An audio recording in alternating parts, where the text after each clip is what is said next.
What's up, everybody? This is Elan Jones. Welcome to my channel if you're new.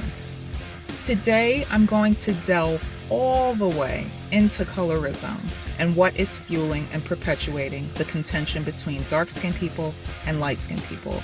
And this discussion is inspired by the recent news story about Janice Harris, a vulnerable, mentally disabled, light-skinned biracial girl who was jumped by a group of black girls and boys. I'm not trying to use this young woman's story for clout or whatever it is that people say. Someone requested this video, and I will use this situation as one example of part of what I see as the bigger picture, as this story has already been covered sufficiently by other YouTubers. I will say that I'm disgusted by this story. I don't want to make it about skin color. No one wants to make it about skin color, but it is about skin color, and this is a real issue for light-skinned and biracial people. They are a vulnerable minority group whom the black community has a strong reaction to and has been conditioned to dislike, disrespect, and sometimes harm. And they've grown sick of being targeted in this way, and now they are responding the way they're responding. White people who live in predominantly black neighborhoods are treated the same way. These are hate crimes, but for some reason, attacks on white people, gay people, brown, black people, those are valid hate crimes, but not when it comes to light-skinned people. And before anyone tries to allude that this incident is not skin color based, or that you shouldn't quote-unquote stereotype or generalize dark-skinned girls in this situation, calling them aggressive towards light-skinned girls, I say use your words then. You have a chance to prove that you're actually not aggressive towards light-skinned women and girls. And while you're at it, explain how this wasn't racially motivated or based on her phenotype, when in the attacker's response video, they called Janice Harris a goofy white girl that got her ass beat. So they were thinking about it. They took note of it. You have an opportunity to dispel these so-called stereotypes against you, but it never happens. The behavior is rationalized and condoned instead. The latest rationalization being that light-skinned people should leave the black community, their own communities, if they're so unhappy with the abuse from dark-skinned women. I'm not going to explain the lack of humanity in that statement. All I'm going to say is, how are people supposed to feel about this group? The Chicago attackers gave a tearful and fearful apology on camera after they beat that girl. But no one cares about those dark-skinned tears now, especially light-skinned people. This is what people are saying. This is how people feel now. Thanks to how these types of black people represented themselves, stereotyping themselves, providing abundant evidence of their aggression issues and mental illness. Now, you're perceived as wild animals that should be avoided at all costs because you cause trouble everywhere you go with everybody. You've successfully dehumanized yourself. Again, you have an opportunity to dispel this, but you don't. Other truly unfairly judged groups don't have that opportunity, and I'm going to get into that. In this video, I'm going to talk about propaganda and how it's being used intraracially, black on black. I will address 10 specific propaganda techniques inspired by those used in Nazi Germany that are used by the colorism community towards their targets, light-skinned women, biracial women, and black men.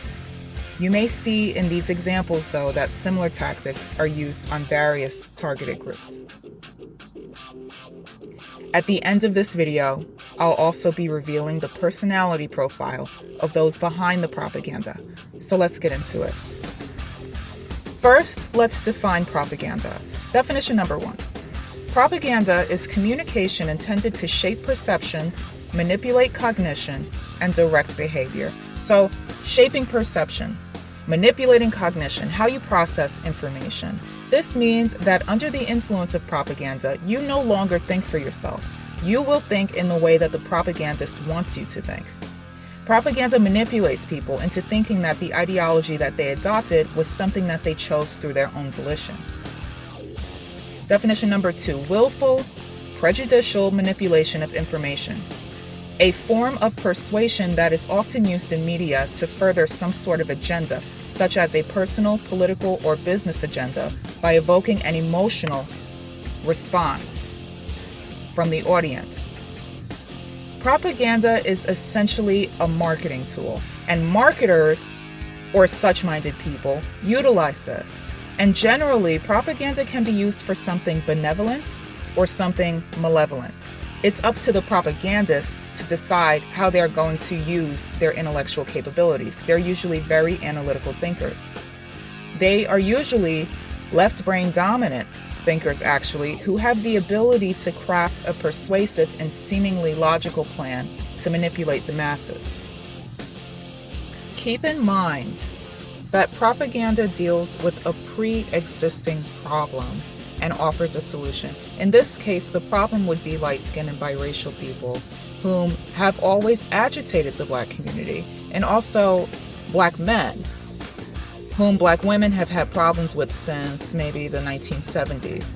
And non-American Black women, I don't know why they're mad. Nobody knows why they're mad because they don't reveal anything about themselves to the public. But anyway, the colorism community, they offer solutions. And that is exile or extinction of their targets. That community is gearing up for its final solution and is grooming the public to be comfortable with it. French sociologist and philosopher Jacques Ellul, who did a thorough study and critique of propaganda, stated that, quote, "The aim of modern propaganda is no longer to modify ideas, but to provoke action. It is no longer to change adherence to a doctrine, but to make the individual cling irrationally to a process of action," unquote. We were already annoyed with these people mentioned, right? Which the propagandist is aware of and decided to take that and expound on it. This, by the way, is referred to as vertical propaganda. There's different types of propaganda. There's agitation propaganda, which is essentially propaganda of hatred, such as Nazi propaganda, and there's integration propaganda, which is propaganda meant to unify or stabilize a country or group of people. There's vertical propaganda, which flows from the top down. A leader is elevated from the masses and is the one behind spreading the propaganda. And there is horizontal propaganda, which is used to unify people as equals in a community where everyone is treated with fairness and equality.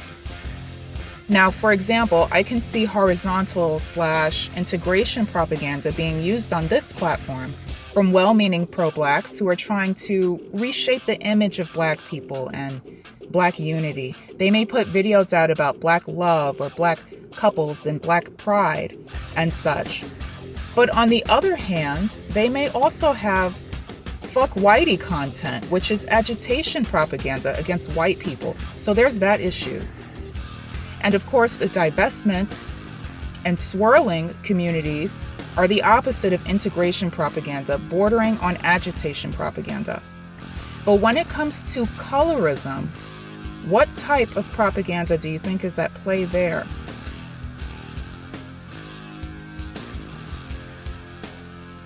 So propaganda technique number 1, ad nauseum. Ad nauseum is a Latin term which translates to nausea. This is a topic or an argument that has been discussed so often that it makes you sick. It makes you nauseous. The bombardment of colorism news is actually a propaganda technique heavily used by this community under the guise of spreading awareness. Stories are regurgitated, such as the Matthew Knowles and Beyonce skin color thing. You remember that he already said that, and everyone knows he already said that, but they ate it up anyway like it was fresh news. Because it doesn't matter. People are groomed to accept anything colorism related now. Stories are fabricated and exaggerated, and this is all so that there is a steady supply of colorism material to put in people's heads. Repetition is the most important propaganda tool, and the propagandist knows this.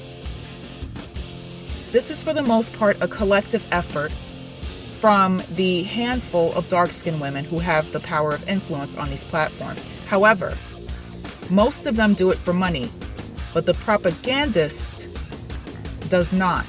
The propagandist does this for selfish, nefarious reasons.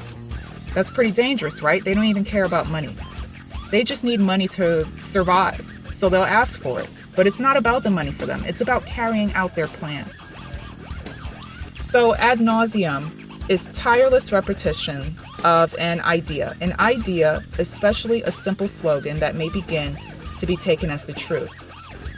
This approach works best when media sources are limited and controlled by the propagator. An example, a neutral example, would be when a song comes out that you don't like. You hear it another 50 times, you still don't like it. Swear you're not going to like it. You're hearing it at the club, in stores, on the radio, on TV, in movies, often, until it becomes familiar. Then, as it grows on you, you begin to like it. Then, after a while, you begin to love it because it was forced on you. You were bombarded, and it wore you down and changed your position. It wore down your opposition. How many dark-skinned melanin queen goddesses have graced your social media today? And have you gotten your dose of colorism news today? I can bet that there's a new colorism story today. Again. Propaganda technique number 2, bandwagon. Bandwagon, encouraging people to think and act in some way simply because other people are doing so. So people like to conform and be a part of a group. This gives a sense of safety, and it calms the anxiety of the vulnerability of acting or being alone. So if the group is saying or doing something, you're going to do it too if you're uncomfortable with true independence. It's scary and vulnerable and kind of dangerous sometimes to go against dark-skin supremacy, so you jump on the bandwagon. You want friends? You want to be liked? You want to be down? You jump on the bandwagon. Another definition of bandwagon: exploitation of an audience's desire to conform by encouraging adherence to or acceptance of an idea that is supposedly garnering widespread or universal support.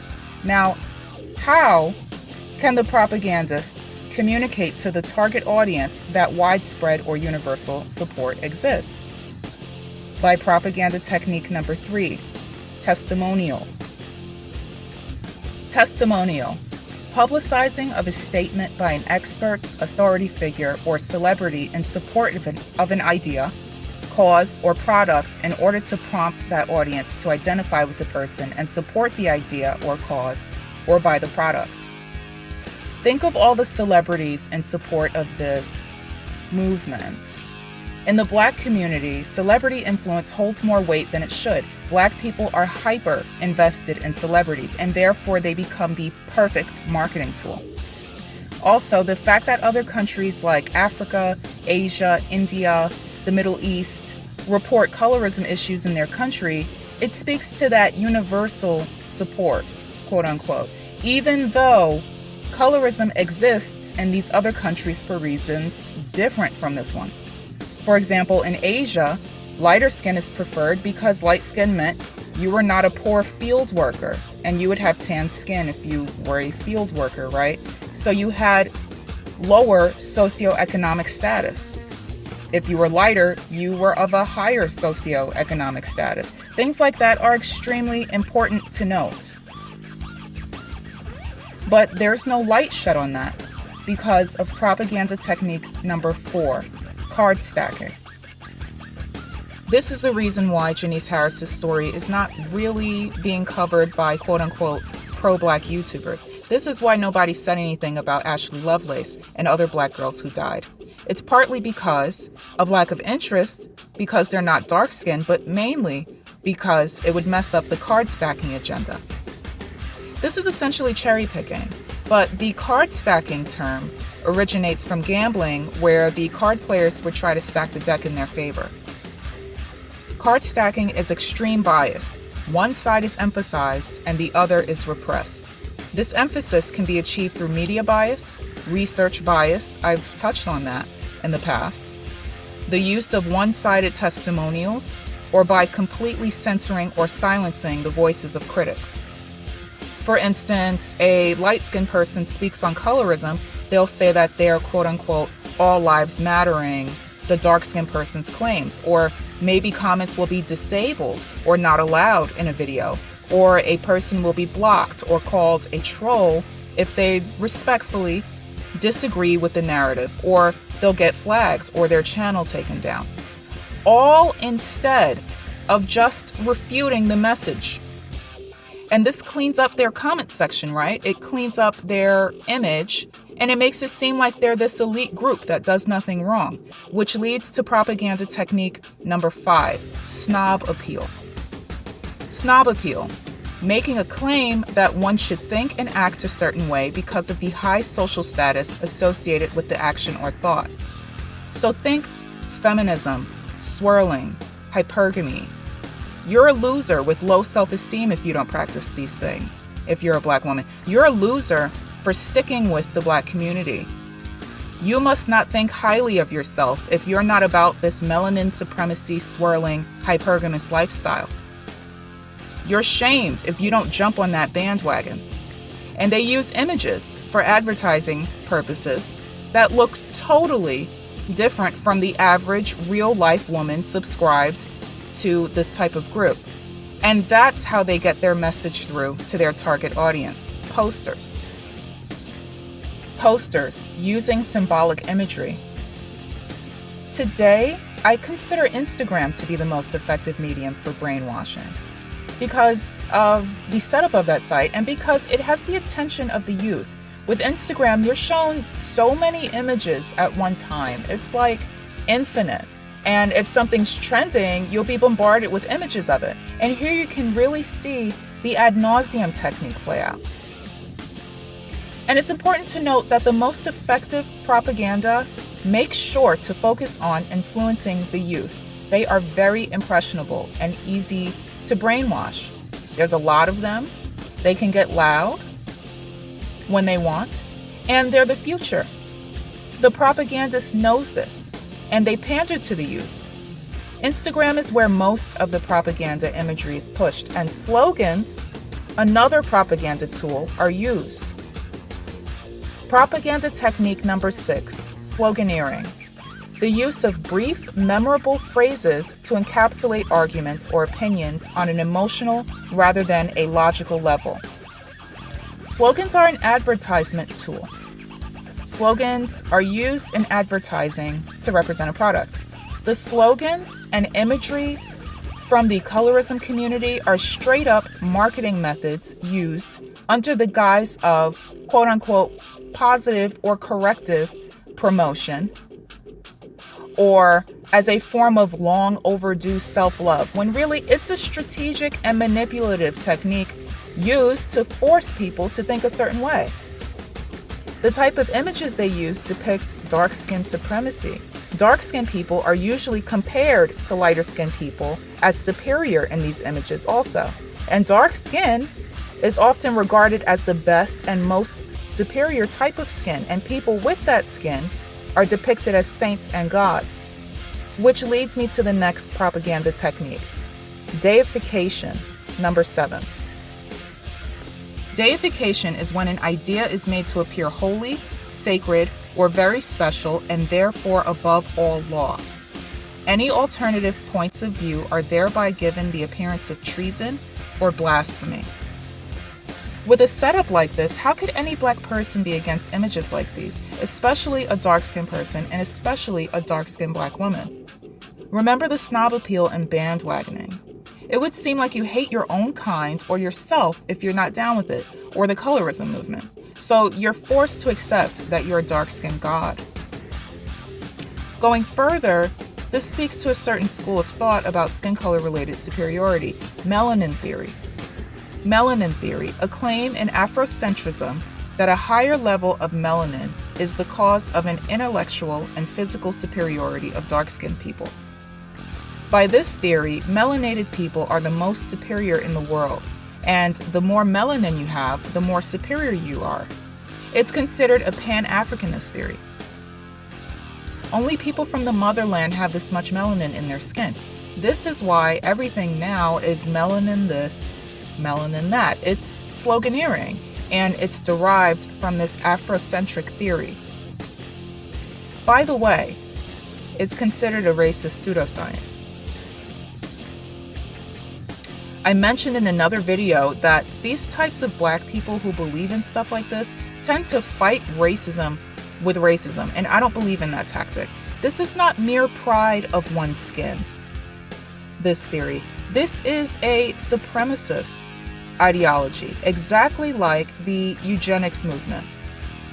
And there's nothing wrong necessarily with wanting to keep it black or keep it white if that's what you want to do. But when you're a supremacist, that's where it gets unhealthy. I don't believe in striving to be the most superior on earth. I don't believe that that's the meaning of life. But again, the egoist / narcissist might. Again, if you have dark skin, how could you be against melanin theory? If you have dark skin, how could you think critically about something that's praising you? The propagandist is aware of this situation, and this allows them to use the next propaganda tactic, patriotism. Number 8. Patriotism, serving the group or region that you belong to. With this, the propagandist usually urges their followers to do something, specifically, to show their allegiance, such as going to war, to fight for the country, or to fight for the cause. I've seen colorism propagandists urge their followers to fight for the cause, to not give up no matter what. They're told to not accept fake help or solidarity from people. Everyone but dark-skinned black women are the enemy, and you must be diligent and fight to bring the others down. Get their channel taken down, flag them for hate speech, get them fired, etc. You can really see the patriotism talk from these content creators, and it's literally like they're speaking to an army. And the followers listen and obey. And here is where they become flying monkeys for the propagandists / narcissists. They fight their battles for them. And they recruit other quote-unquote soldiers on behalf of the propagandists. And the medium most used to give followers these messages, again, is through YouTube. Hitler's most influential method of doing this was speeches, which could translate today as regular YouTube videos or live streams. The danger is not in the live stream itself, but what's said in the live stream, the instructions given to listeners. This seems like something all YouTubers do on their channel, right? Have live streams and such, but you're just gonna have to use your discernment. Who sounds like a maniac instructing desperate, crazy supporters to reject their family members and end other people's careers versus someone simply connecting with their subscribers through a live stream? Or better yet, someone who's forced to put out certain material to defend themselves. Propaganda technique number 9. This is going to be a group of techniques, actually, that overlap classic narcissistic tactics. Starting with love bombing, which is isolation of the target audience from general society within an insular group that devotes attention and affection to the target audience to encourage adherence to an idea or cause. Name calling, also known as demonizing the enemy. Stereotyping, which is incitement of prejudice by reducing a target group to a set of undesirable traits. So, for example, light-skinned women, they're stuck up. Light-skinned people are soft. Light-skinned women have a superiority complex. Light-skinned women want all of the attention in the world. These are overall negative associations connected to light-skinned people, which shapes people's perception of them. Smearing, scapegoating, exaggeration, gaslighting, these are all propaganda techniques that are coincidentally the same tactics narcissists use. I mentioned a few of these in my Dangerous Narcissists in the Black Community video. Listen, one of the colorism propagandists saw that video, and it must have touched a nerve because there was an attempt at damage control, so their followers don't suspect that they're a part of this malignant narcissist group. Propaganda technique number 10, beautiful people. Beautiful people. Depiction of attractive, famous people or happy people to associate success or happiness with adherence to an idea or cause or purchase of a product. So this is the result of the so-called corrective promotion of dark-skinned women, which is usually the image of a thin African-looking woman for some reason. So you have all these images showing happy, unbothered, dark-skinned people living their so-called best life. And once in a while, they'll throw in an equally unbothered, light-skinned person who acknowledges their privilege and stands in solidarity with colorism activists. Now, that's not a bad thing, but it is when that person is obsequious with it. And those are the type of people that I'm referring to. These types of light-skinned figures are used to paint a picture to the larger society that discrimination against the targeted group doesn't exist.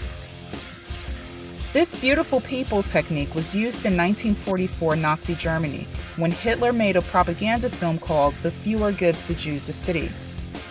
Before this film, in preparation for a visit from the Red Cross to one of his concentration camps, one of his camps underwent what they called a beautification to make it seem like he provided a pleasant living situation for Jews. So he cleaned up for an inspection, essentially. And he covered up the fact that he was doing unconscionable things to Jews at this concentration camp. So since things were all cleaned up, he said, I'm going to go a step further and I'm going to make a movie about how supposedly pleasant this place is. Nazis went on to hire a film production company to produce the film under duress. They produced it under duress. They were forced to sign a non-disclosure statement, and if they went against that, they threatened their families. They had Jews star in this film, smiling and laughing like they were having a good time. They even had a Jewish prisoner produce and direct the film. They promised him freedom in exchange. As soon as everybody finished filming, they were all sent to Auschwitz to be exterminated. All I have to say is this: human beings don't change. The times change and laws change, while humans and their nature stays the same. Given all of the examples that I just pointed out, I think that it shows how this colorism propaganda is agitation propaganda. Under the guise of self-love, we don't have a problem with dark-skinned women loving themselves, dark-skinned people loving themselves, being proud of the skin. We get it. You felt like you were not happy about the skin before, you could not be proud, and now you're overtly proud. But it is not that. There is a propagandist who is putting things in your heads, and you're not showing pride, now you're showing anger and retaliation. Now things are distorted. But nevertheless, I'd like to revisit when this type of propaganda played out almost exactly the same way before in history after this clip. Germany had to accept full responsibility for the war and pay reparations, debilitating its already weakened economy. All this was seen as a humiliation by many nationalists and veterans. They wrongly believed the war could have been won if the army hadn't been betrayed by politicians and protesters. For Hitler, these views became obsession, and his bigotry and paranoid delusions led him to pin the blame on Jews. His words found resonance in a society with many anti-Semitic people. By this time, hundreds of thousands of Jews had integrated into German society, but many Germans continued to perceive them as outsiders. It cannot be stressed enough that these conspiracy theories were born out of fear, anger, and bigotry, not fact. The Nazi Party was not initially popular. After they made an unsuccessful attempt at overthrowing the government, the party was banned, and Hitler jailed for treason. But upon his release about a year later, he immediately began to rebuild the movement. And then, in 1929, the Great Depression happened. The already struggling German economy collapsed overnight. Hitler took advantage of the people's anger, offering them convenient scapegoats and a promise to restore Germany's former greatness. Mainstream parties proved unable to handle the crisis, while left-wing opposition was too fragmented by internal squabbles. And so, some of the frustrated public flocked to the Nazis. Within a matter of months, freedom of the press was abolished. Other parties were disbanded, and anti-Jewish laws were passed. Many of Hitler's early radical supporters were arrested and executed, along with potential rivals. Disturbingly, many of Hitler's early measures didn't require mass repression. His speeches exploited people's fear and ire to drive their support behind him and the Nazi Party. Meanwhile, businessmen and intellectuals wanting to be on the right side of public opinion endorsed Hitler. So the Nazis controlled mass media. Who controls the media today? Just think about it. Remember the card stacking technique also, and think about how it plays out here. The radio was one of the most effective propaganda tools for the Nazis. Joseph Goebbels said, quote, "The radio will be for the 20th century what the press was to the 19th, unquote. And I think it's safe to say that the internet is, for the 21st century, what the TV was to the latter part of the 20th. Propagandists communicated generally through radio, music, art, theater, and film, television, print, being brochures, posters, newspapers, and notoriously today, the internet and social media. The Nazis used all of these mediums, short of the last one, to brainwash Germany. At the start of World War II, the nation, Germany, was bombarded with speeches and news designed to brainwash. They controlled the news.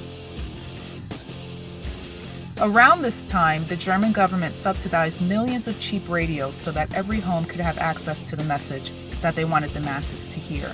So this made the message accessible to the poor who couldn't afford to hear the message. Around 2009, the same thing happened with Obama phones, free phones for low-income people. The first phones were standard, and then they upgraded to smartphones, which allowed for internet access, so they could get that message out. The government. Cell phones became a necessity for everybody since they got rid of public phones and pay phones. Phones and the internet is necessary today in a nutshell. So the government created a dependence on these gadgets / mediums, and we couldn't part from them even if we wanted to, lest we become a social pariah. And a good example of this, by the way, is an episode of the Netflix series Black Mirror called Nosedive. You could really see how it plays out. What happens to your life when you deviate from the norm in society. And you have to take note of the scapegoating. The scapegoating of Jews. The scapegoating of people with less melanin. A few definitions of scapegoating. Number one, a propaganda technique that's been used throughout history as a means for people to move blame and responsibility away from themselves by attributing it to others. 2, unfairly blaming an unpopular person or group of people for a problem, or a group that is an easy target for such blame. Example, nobody likes or cares about X, therefore X is to blame for Y. Number 3, assigning blame to an individual or group, thus alleviating feelings of guilt from responsible patients and or distracting attention from the need to fix the problem for which blame is being assigned. How are light-skinned people, black men, and biracial people scapegoated? What does that look like?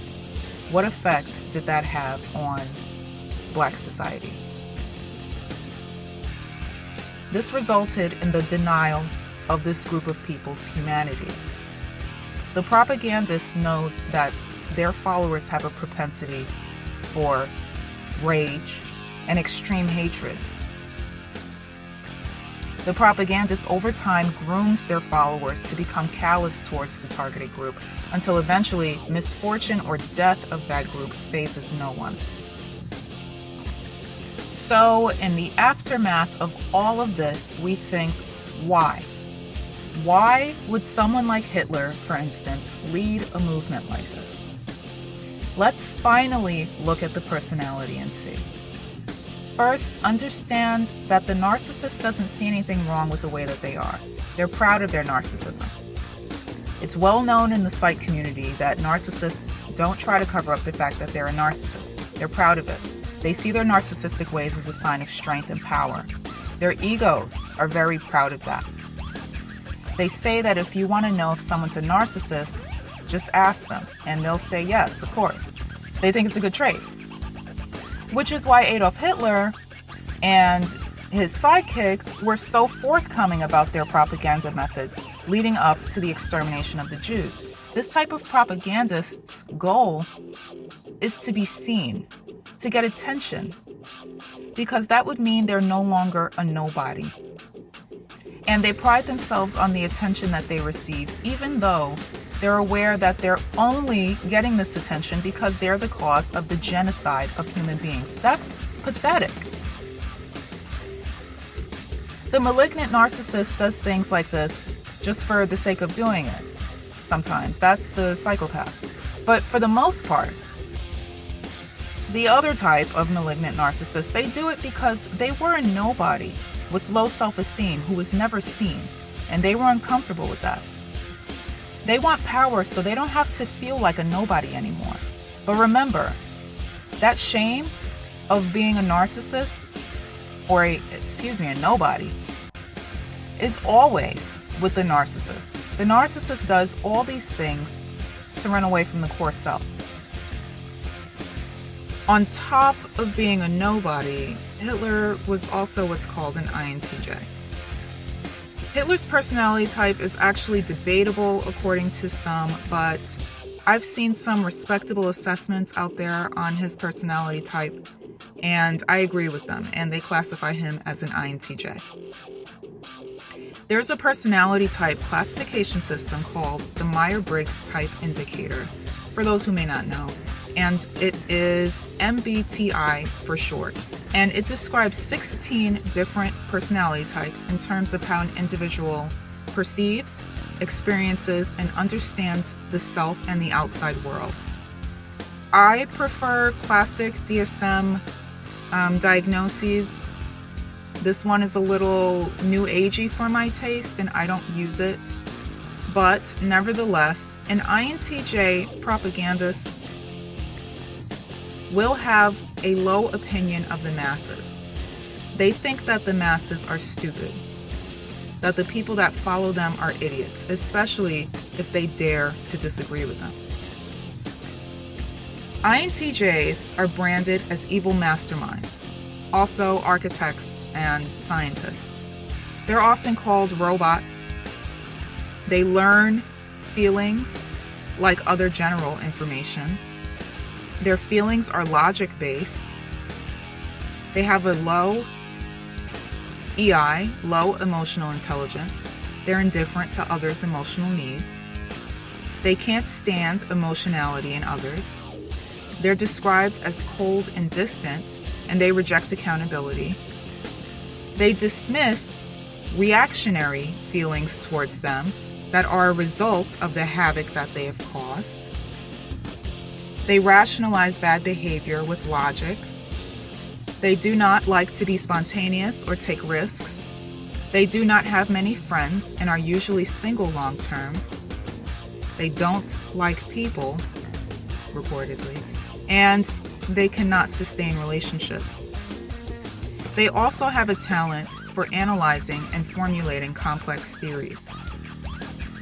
The INTJ/malignant narcissist propagandists and their followers are usually left brain dominant. I think I mentioned this before, which is actually very rare for women. And as a matter of fact, female INTJs are one of the rarest personality types in the world. So again, It's up to them how they choose to use their intellectual capabilities. So remember, right now, people are annoyed, they're disappointed, etc. by the colorism community's rhetoric. But by Hitler's logic, eventually it will be believed and accepted. It doesn't matter how nauseous you get, with repetition that nausea will dissipate. Next comes acceptance, and next, you're brainwashed. So I say, don't be apathetic. If you feel something isn't right, call it out, even if you feel outnumbered. Thank you for watching my video. Like, share, and subscribe. Make sure you are safe out there, and I'll catch you in my next video.